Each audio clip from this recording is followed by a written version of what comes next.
Hi.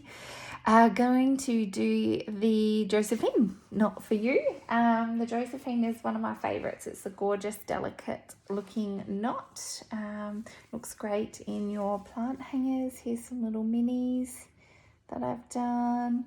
Really cute.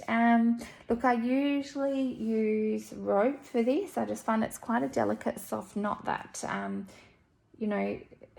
the structure of rope just helps it sit quite nicely, but it can definitely be done in string and it looks beautiful.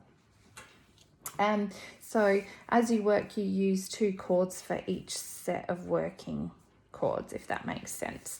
So first of all, take your ones on your left. You want to hold it down and you're going to just create a loop. And so you can see I've got a loop there. Okay, leave these just sort of hang out here, out of the way. If you like, just use your thumb and your forefingers to hold it in place. You'll need to interchange that as you go. Your second lot of cords on your right are going to come down. They're just going to hang. You want them to sort of sit so that they're looking behind that circle. Okay, if you can see that enough. Then I use my 2 fingers to sort of hold the end of that loop in place so it doesn't get dropped and all floppy. If you can manage that, that helps me. See how you go.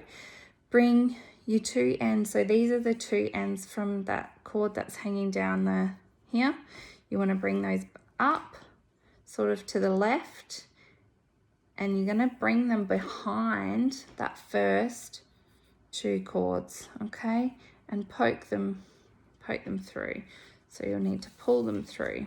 Okay, then what you need to do is it goes back across the top of that loop. So there's that loop. Okay, and you're going to grab hold of those and push those 2 cords behind those cords that were hanging through the center of your circle. Okay, so pull those through.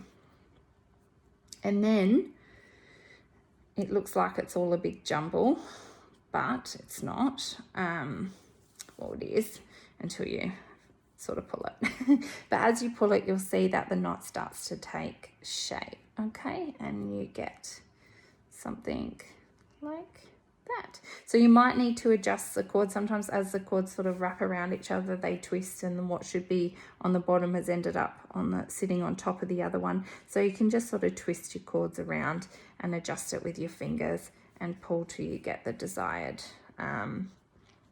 look. If you want, you can always sort of loosen them up and move them up or down wherever you want them to sit. Okay, so that one needs to be twisted around. There you go. We can try it again if I can undo it nice and neatly. So it's quite a good knot. It sort of sits on itself quite tight. It's working backwards to undo it is probably the easiest way to undo it. It's a little bit tricky when you knot the ends instead of sticky tape because they just get caught on everything. So that's what happens working. All right, so 2 cords. Try and do it a little bit faster. Run down, loop it across and over. Get your ends out of the way. All right, so that runs down behind. I'm going to hold that in place. Goes up. All right, that was caught, so up and over. You want to bring them behind and through.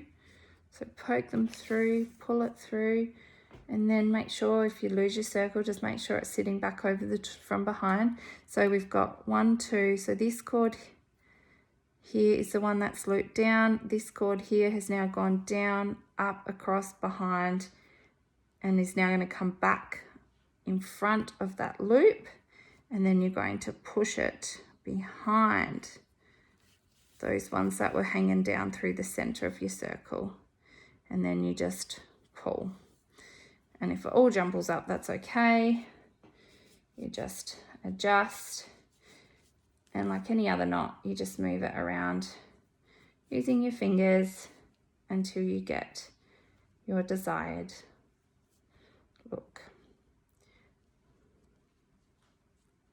I'll give you a bit of a close-up. Okay, close up.